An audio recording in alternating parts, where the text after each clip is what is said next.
Hello guys, and welcome back to yet another episode from the BdoubleO Patreon server. While I get shot.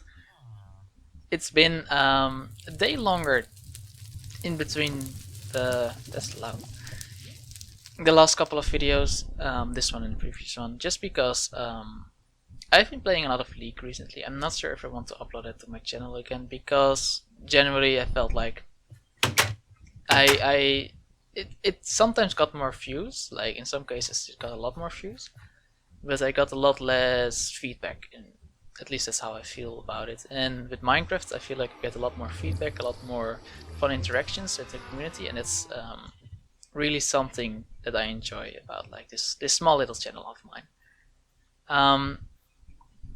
So just real quick, coming back up on the build that we saw in the last episode, I completed it and it turned out to be a little bit different than what you might expect of a Nordic house. Let's go upstairs first because we've already seen that.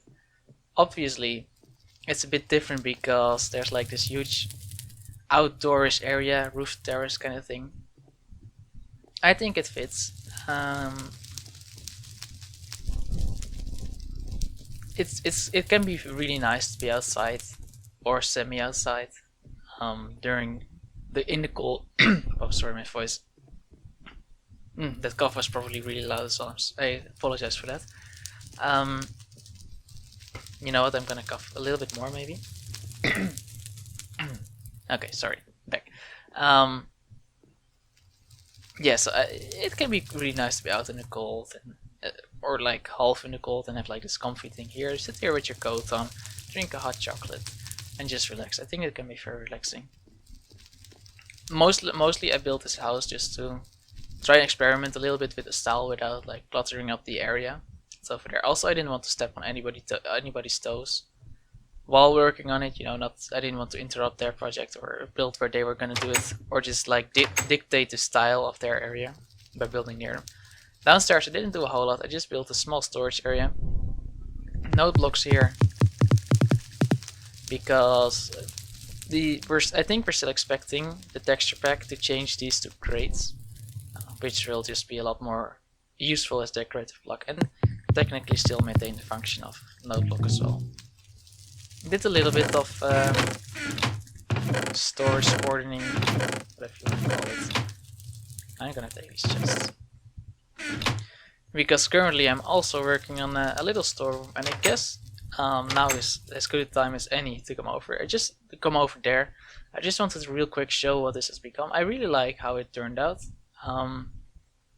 Generally, I feel like I built a lot better on smaller scale. As soon as the scale becomes a bit big, it gets a bit confusing. Ooh, this is the map of the place, but it's not perfect. Or is it rotating? I don't. Jesus. I'm not have an insanely good idea of how maps work, I'm afraid. So where would we be? This would be Miguel's village. We should be near the river. Yeah, the bottom dwarf, yeah. I must say I don't actually recognize it. Oh wait, that's mine. That's me. I recognize that.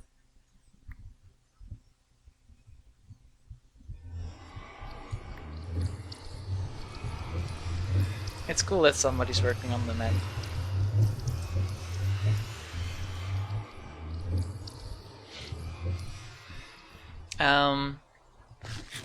So yeah, that's cool. You could already kind of see it's a lot bigger, the build I was building.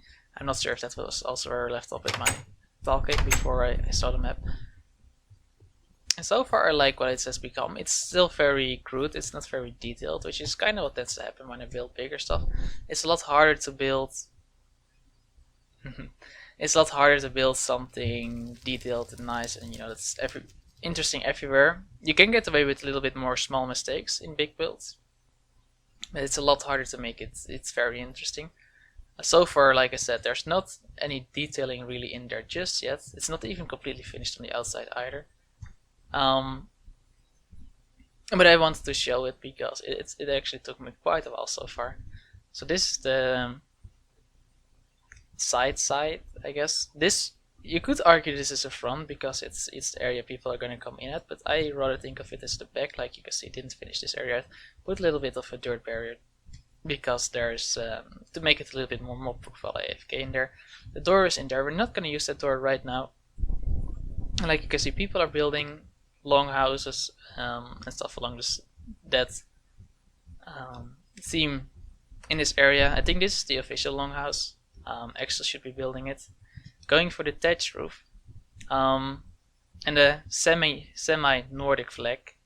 I think if this was blue, that would be half of the Norwegian flag. That's the word I was looking for. And like the diorite and a couple. I can't wait to see it finished. The thatch roof, it looks very yellow for me for a thatch roof maybe, but you know, I'm very interested to see the results because not many people dare to build a thatch roof for it. It's kind of scary. And you know, if someone can pull it off, I would love to see that. And Axel is on his way to try that. Oh wait, yeah, no, I didn't even get to see the real front of this area. I used this area here, it was natural, but I used it to look at basically my progress. I still have to fill in the window here as well. I'm not sure if we're keeping this shape, but this is basically what it looks like. I'm gonna pop a little screenshot because I love taking screenshots while it's either dawn or dusk. Yeah, so I guess that's like the other side is the same as we already saw. On the inside, I think this should become a storage area. Once again with the crates. The layout is a little bit inspired of a little area in probably one of my favorite games, Dragon Age Inquisition. This storage room is part of the castle in Ampry de Lyon. I forget what the castle was called, but I don't think it's super relevant. Yeah, it's not too much to see on the inside just yet. I want to maybe build out a crane here, and maybe on the other side as well. We have two docks here. I thought I heard something. Like the zombies are okay, creepers are the worst, but I guess that's not much of a statement to make. So yeah, I want to have maybe two cranes here, and have it be like really a loading dock from things that come into the river, like they get dropped off here and used for trade. I think that connects to something bigger as well over there. I'm taking fall damage all the time while working here. I already showed that I took off my chest plate. I did reach level 30 again. I probably have to enchant my bow because it's almost broken. Or a new one, at least, and maybe combine it with the old one. I had a mending bow, but since we went back to 1.8, I don't have it anymore. To combine it with. So yeah, some cranes here is the plan. And then hopefully some more houses around the area to make it like the village that this really supplies to. But we'll also have to see the extent to which other people. It's nice to stand on, but like if you just want to look at it from the front, it's kind of ugly. See what other people build in the area. I know that like this area over here, the plan is to make a castle. I hope I didn't intrude on that area by making the storage house there, but I imagine it should be fine, especially as long as I stick to that edge of the river. It should probably be fine. And I'll probably just make an entrance to it. I'm not sure what direction they had in mind for the entrance, but I'm sure they can work something out. Even maybe just squeeze it in there or something. So yeah, anyway guys, that's it for this episode. I'm sorry if the mic is a bit crappy because, you know, still at my parents' place, and you know, my normal mic is a bit too heavy to carry. Or not even heavy, it's just big and, you know, hard to transport. I'm sorry if the episodes sometimes take a bit longer. It just so happens, like big builds, I don't want to just have like a frame up. Also, I'm just, you know, I have other hobbies as well sometimes. And not all of them I record, so. Still, I hope you enjoy. I hope to see you in the next one. And bye bye.